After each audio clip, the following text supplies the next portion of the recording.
আসসালামু আলাইকুম। সবাইকে স্বাগত জানাচ্ছি গ্লোবাল ভিউজে। আপনাদের সঙ্গে আছি আমি ফাহাদিয়া মিতু। আজ জানাবো আন্তর্জাতিক গণমাধ্যমে আলোচিত সংবাদ ও বিশ্লেষণ। মধ্যপ্রাচ্যের উত্তেজনায় নতুন মাত্রা যোগ হলো। ইরান ইসরায়েল সংঘাতের মধ্যে এই অঞ্চলের মার্কিন ঘাঁটিগুলোতে আবার ক্ষেপণাস্ত্র ও ড্রোন হামলা শুরু করেছে ইরাকি যোদ্ধারা। এদিকে ফিলিস্তিনি যোদ্ধাদের সমর্থনে ইসরায়েলের হারমিস ড্রোন এবং সেনাদের অবস্থান নেওয়া কয়েকটি ভবন ধ্বংস করেছে হিজবুল্লাহ। নেতানিয়াহু বিরোধী বিক্ষোভে যখন উত্তাল ইসরায়েল, তখন দেশটির মিডিয়ায় শিরোনাম হয়েছে নেতানিয়াহু এবং প্রতিরক্ষামন্ত্রীর মধ্যে দ্বন্দ্ব ও অবিশ্বাস। আল মায়াদিনের খবরে বলা হয়, সিরিয়ার 2 মার্কিন ঘাঁটিকে লক্ষ্য করে রোববার ইরাক থেকে অন্তত 7টি রকেট ও একটি ড্রোন হামলা চালানো হয়েছে। ইরাকের জুমার থেকে এসব রকেট ও ড্রোন ছোড়া হয়। গাজায় ইসরায়েলি আগ্রাসন শুরুর পর অক্টোবর থেকে ফেব্রুয়ারি পর্যন্ত মধ্যপ্রাচ্যে মার্কিন ঘাঁটিগুলোকে লক্ষ্য করে অন্তত 140 দফা হামলা চালান ইরাকি যোদ্ধারা। এরপর 2 মাস বন্ধ ছিল হামলা। ইরান ইসরায়েল উত্তেজনার মধ্যে নতুন করে হামলা শুরুকে অত্যন্ত তাৎপর্যপূর্ণ বলে বর্ণনা করেছেন কিছু বিশ্লেষক। তাছাড়া ইরাক থেকে মার্কিন বাহিনী প্রত্যাহারের আলোচনার মধ্যে অত্যন্ত গুরুত্বপূর্ণ 2 মার্কিন ঘাঁটিতে এই হামলার ঘটনা ঘটল। সিরিয়ার আলেপ্পো থেকে সোমবার আল মায়াদিনের প্রতিনিধি জানিয়েছেন, দেইর এজোরে আল ওমর অয়েল ফিল্ডের কাছে গ্রিন ভিলেজের মার্কিন ঘাঁটিতে 4টি ক্ষেপণাস্ত্র আঘাত হানে এবং আল হাসাকার উত্তরে খারাব আল জিরের মার্কিন ঘাঁটিকে লক্ষ্য করে 3টি ক্ষেপণাস্ত্র এবং একটি ড্রোন হামলা চালানো হয়। খারাব আল জিরে ক্ষেপণাস্ত্রের আঘাতে হতাহতের খবর দিয়েছেন ওই প্রতিনিধি। ইসলামিক রেজিস্ট্যান্স ইন ইরাকের শরিক কাতাইব হিজবুল্লাহ এই হামলা চালিয়েছে বলে জানিয়েছে আল জাজিরা। কাতাইবের এক বিবৃতিতে বলা হয়, হামলা আবার শুরু হল।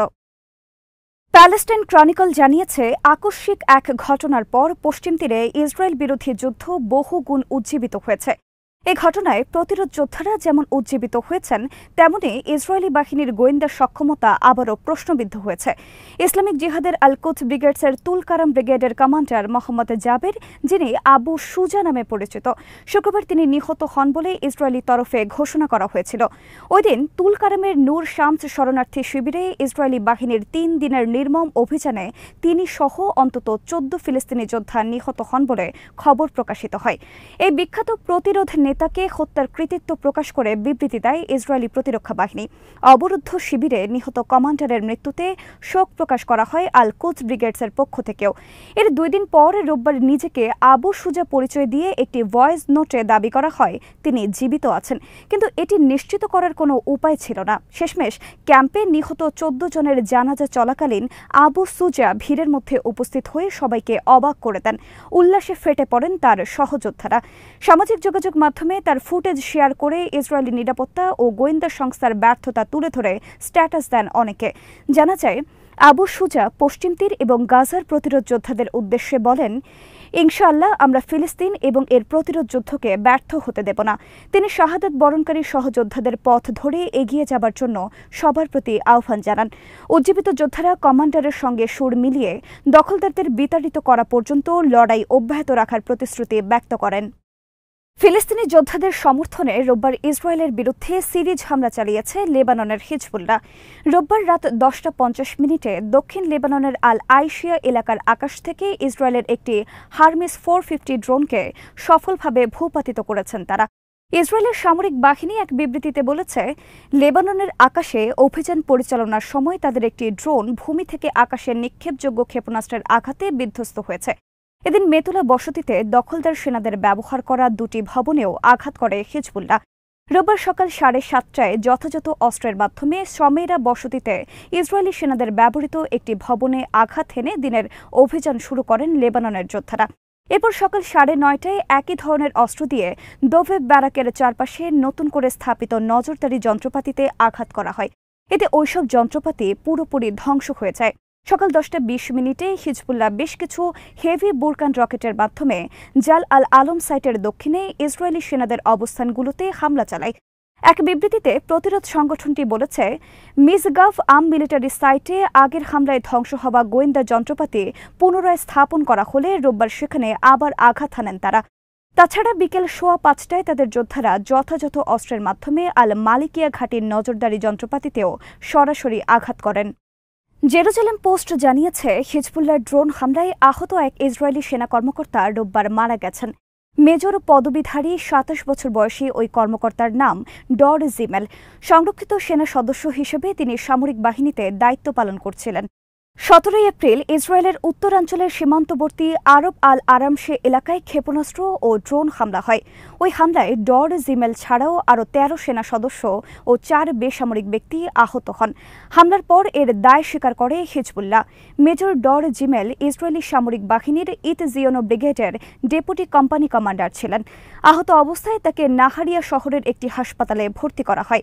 হাসপাতাল কর্তৃপক্ষ জানায়, জিমেল মস্তিষ্কে গুরুতর আঘাত পেয়েছিলেন। তার অবস্থা আশঙ্কাজনক ছিল। রোববার তাকে মৃত ঘোষণা করেন চিকিৎসকরা। জেরুজালেম পোস্টের খবরে বলা হয়, ফিলিস্তিনের পতাকায় লাথি দিয়ে ভুগছেন এক ইসরায়েলি সেনা। পতাকার সঙ্গে যুক্ত বোমার বিস্ফোরণে আহত হয়েছেন তিনি। ফিলিস্তিনের অধিকৃত পশ্চিম তীরের মালাচেই হাসালম চৌকির কাছে রোববার এই ঘটনা ঘটে। ঘটনার সময় ধারণ করা ভিডিওতে দেখা গেছে, পশ্চিম তীরে একটি রাস্তার ধারে খোলা স্থানে উঠছে ফিলিস্তিনের একটি পতাকা। ওই রাস্তা দিয়ে যাবার সময় গাড়ি থামিয়ে নামেন ওই ইসরায়েলি রিজার্ভ সেনা। পরে তিনি পতাকার দিকে হেঁটে গিয়ে সেটিতে লাথি দেন। সঙ্গে সঙ্গে পতাকার সঙ্গে যুক্ত বোমার বিস্ফোরণ ঘটে। এতে আহত হন তিনি। ওই ভিডিও এক্সে প্রকাশ করেছে ইসরায়েলি সংবাদ মাধ্যম হারেটজ। তাতে অনেকেই ওই ইসরায়েলির সমালোচনা করে মন্তব্য করেছেন। একজন লিখেছেন, ফিলিস্তিনের এই পতাকা কেন আপনার কাছে ভীতিকর মনে হলো? আরেকজন লিখেছেন, উচিত কর্মফল পেয়েছেন তিনি। ইরানের সর্বোচ্চ নেতা আয়াতুল্লাহ খামেনি বলেছেন, ইরানের সশস্ত্র বাহিনী শক্তি ও দৃঢ়তার ক্ষেত্রে নিজেদের উত্তম অবস্থান এবং গোটা ইরানি জাতির প্রশংসনীয় ভাবমূর্তি বিশ্বের সামনে তুলে ধরেছে। আন্তর্জাতিক অঙ্গনে ইরানি জাতির ইচ্ছাশক্তি বাস্তবায়নের প্রমাণ ফুটে উঠেছে। দেশটির সশস্ত্র বাহিনীর শীর্ষ কমান্ডাররা রোববার সর্বোচ্চ নেতার সঙ্গে দেখা করতে এলে তিনি সাম্প্রতিক কয়েকটি ঘটনায় সশস্ত্র বাহিনীর সাফল্যের প্রশংসা করেন। খামেনি বলেন, কয়টি ক্ষেপণাস্ত্র নিক্ষেপ করা হয়েছে এবং এর মধ্যে কয়টি লক্ষ্যবস্তুতে আঘাত হেনেছে তা মুখ্য বিষয় নয়। মুখ্য বিষয় হল ইরানি জাতি ও সশস্ত্র বাহিনীর ইচ্ছাশক্তির বাস্তবায়ন এবং আন্তর্জাতিক অঙ্গনে তা প্রতিষ্ঠিত হয়েছে। এদিকে দেশটির প্রেসিডেন্ট সাইয়েদ ইব্রাহিম রাইসি বলেছেন, তার দেশ ইসরায়েলের বিরুদ্ধে যে শাস্তিমূলক পদক্ষেপ নিয়েছে তাতে বিশ্বের স্বাধীনচেতা দেশগুলোর জনগণ খুশি ও আশান্বিত হয়েছেন। ইসলামী বিপ্লবের পর থেকে গত ৪ দশকেরও বেশি সময়ে ইরানের সশস্ত্র বাহিনী যেই চোখ ধাঁধানো উন্নতি করেছে, রোববার বিকেলে মন্ত্রিসভার বৈঠকে তার ভূয়সী প্রশংসা করেন তিনি। দেশটির পররাষ্ট্রমন্ত্রী হোসেন আমির আবদুল্লাহিয়ান বলেছেন, গাজায় ইসরায়েলের অপরাধ ও আগ্রাসনই মধ্যপ্রাচ্যের নিরাপত্তাহীনতার প্রধান কারণ। রোববার ফিনল্যান্ডের পররাষ্ট্রমন্ত্রী এলিনা ভালটোনেনের সঙ্গে টেলিফোনে আলাপে হোসেন আমির আবদুল্লাহিয়ান বলেন, পশ্চিম এশিয়ায় অশান্তি, দুশ্চিন্তা ও উত্তেজনা দেখতে চায় না তার দেশ। গাজায় অবিলম্বে যুদ্ধ বন্ধে সব পক্ষকে এগিয়ে আসার আহ্বান জানিয়ে আবদুল্লাহিয়ান বলেন, গাজায় যুদ্ধ থামাতে ইউরোপের দেশগুলোকে এগিয়ে আসতে হবে।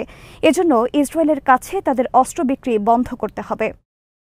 সিরিয়ার প্রেসিডেন্ট বাশার আল আসাদ বলেছেন, যুক্তরাষ্ট্রসহ গোটা পশ্চিমা বিশ্ব সমরাস্ত্র সরবরাহের মাধ্যমে গাজার বিরুদ্ধে ইসরায়েলের ভয়াবহ গণহত্যা থেকে লাভবান হচ্ছে। তিনি রাশিয়ার ১ নম্বর টিভি চ্যানেলকে দেওয়া সাক্ষাৎকারে ৭ দশকেরও বেশি সময় ধরে ইসরায়েলের সঙ্গে ফিলিস্তিনিদের সংঘাতে ওয়াশিংটনের ভূমিকার কথা স্মরণ করেন। বাশার আল আসাদ বলেন, বিশ্বের যে কোনো সংঘাত থেকে স্বার্থ সিদ্ধি করে যুক্তরাষ্ট্র। প্রথমে সেই সংঘাত বাঁধিয়ে দিয়ে দূরে সরে দাঁড়ায়, এরপর মোক্ষম সুযোগে চূড়ান্ত আঘাত এনে নিজের অবৈধ স্বার্থ হাসিল করে।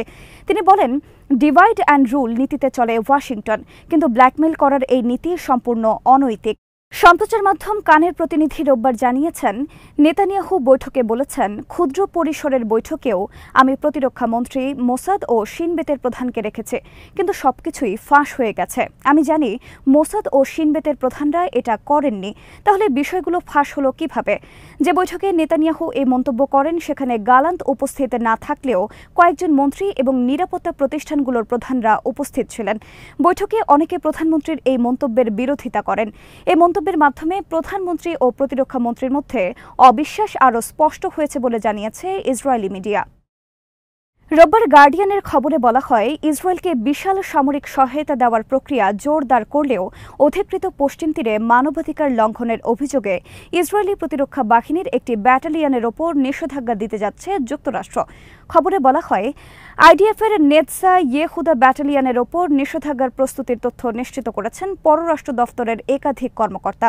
এর মধ্য দিয়ে প্রথমবারের মতো যুক্তরাষ্ট্রের নিষেধাজ্ঞার আওতায় পড়তে যাচ্ছে ইসরায়েলি সেনাবাহিনীর কোনো ইউনিট। বড় ধরনের মানবাধিকার লঙ্ঘনে জড়িত ইসরায়েলের সামরিক বাহিনীর অন্যান্য ইউনিট ও পুলিশের বিরুদ্ধেও মার্কিন প্রশাসন একই ধরনের পদক্ষেপ নিতে পারে বলে জানিয়েছে গার্ডিয়ান। এদিকে নিষেধাজ্ঞার খবরে ক্ষোভ প্রকাশ করেছেন ইসরায়েলের শীর্ষ কর্তা ব্যক্তিরা। নেতানিয়াহু বলেছেন, আইডিএফের ওপর নিষেধাজ্ঞা দেওয়া অবশ্যই উচিত হবে না। ইসরায়েলের নাগরিকদের বিরুদ্ধে নিষেধাজ্ঞা রুখতে সাম্প্রতিক সপ্তাহগুলোতে আমি কাজ করেছি। এ নিয়ে মার্কিন প্রশাসনের সঙ্গেও আমার কথা হয়েছে। মার্কিন কংগ্রেস সদস্য ডেলিয়া রামিরেজ বলেছেন, নেতানিয়াহুর পাশে দাঁড়ানোর জন্য মার্কিন নেতারা কিভাবে নৈতিকতাকে বিসর্জন দিয়েছেন তা ইতিহাসে লেখা থাকবে। ইলিনয় থেকে নির্বাচিত এই আইন প্রণেতা এক্সে লিখেছেন, নেতানিয়াহুর হত্যা ও ধ্বংসযজ্ঞের পক্ষে $14 বিলিয়ন নিঃশর্ত সামরিক সহায়তায় মার্কিন আইন প্রণেতারা ভোট দেওয়ার একদিন পরই রাফার সেফ জোনে বোমা হামলা করেছেন নেতানিয়াহু। রোববার রাতের ওই হামলায় 18 শিশুসহ 22 ফিলিস্তিনি নিহত হওয়ার কথাও উল্লেখ করেন তিনি। ব্রিটিশ সংবাদ মাধ্যম ইন্ডিপেন্ডেন্ট জানিয়েছে, জিম্মিদের মুক্তির দাবিতে আবারও বিক্ষোভ হয়েছে ইসরায়েলে। রোববার রাজধানী তেল আবিবে বিক্ষোভকারীরা কালো কাপড় পরে রাস্তায় নেমে প্রতীকী কফিন বহন করেন। এ সময় গাজায় বন্দীদের উদ্ধারে ব্যর্থ হওয়ায় নেতানিয়াহু সরকারের পদত্যাগ সহ নতুন নির্বাচনের দাবিও করেন তারা। বিক্ষোভকারীদের দাবি, টালবাহানায় দিনের পর দিন নষ্ট করছে প্রশাসন। খবরে বলা হয়, শহরের সড়ক অবরোধ করে চলে বিক্ষোভ কর্মসূচি। তাদের হাতে ইসরায়েলের পতাকাও দেখা যায়। তাদের হাতে থাকা ব্যানার, ফেস্টুন ও প্লেকার্ডে বিভিন্ন প্রতিবাদী স্লোগানও ছিল। আল জাজিরা জানিয়েছে, গাজা ও পশ্চিম তীরে ইসরায়েলি হামলা অব্যাহত রয়েছে। ইসরায়েলি বাহিনী প্রত্যাহারের পর খান ইউনিসের নাসের হাসপাতালের একটি গণকবর থেকে সোমবার সকাল পর্যন্ত 210টি লাশ উদ্ধার করা হয়েছে। 7 অক্টোবর শুরু হওয়া হামলায় এই পর্যন্ত 34,097 ফিলিস্তিনি নিহত হয়েছেন, যাদের অধিকাংশ শিশু ও নারী। ওয়ার্ল্ড ফুড প্রোগ্রাম রোববার জানিয়েছে, 170 দিন সরবরাহ অকার্যকর থাকার পর উত্তর গাজার বেকারিগুলোতে জ্বালানি ও আটা সরবরাহ করেছেন তারা। মালদ্বীপে আবার বড় ধাক্কা খেল ভারত। দেশটির পার্লামেন্ট নির্বাচনে নিরঙ্কুশ সংখ্যাগরিষ্ঠতা পেয়েছে ভারত বিরোধী প্রেসিডেন্ট মোহাম্মদ মইজুর দল পিপলস ন্যাশনাল কংগ্রেস বা পিএনসি। দেশটির পার্লামেন্ট পিপলস মজলিসের নিয়ন্ত্রণ কার হাতে থাকবে তার নির্ধারণে রোববার দেশটিতে ভোট গ্রহণ হয়। সোমবার সকালে প্রকাশিত পূর্ণাঙ্গ ফলাফলে দেখা যায়, 93টি আসনের মধ্যে 70টি জয় পেয়েছে মইজুর দল। এককভাবে সরকার গঠনের জন্য প্রয়োজনীয় আসনের চেয়ে এই সংখ্যা অনেক বেশি। অন্যদিকে ভারতপন্থী ইব্রাহিম সোলির দল মালদ্বীপিয়ান ডেমোক্রেটিক পার্টি বা এমডিপি পেয়েছে মাত্র 15 আসন।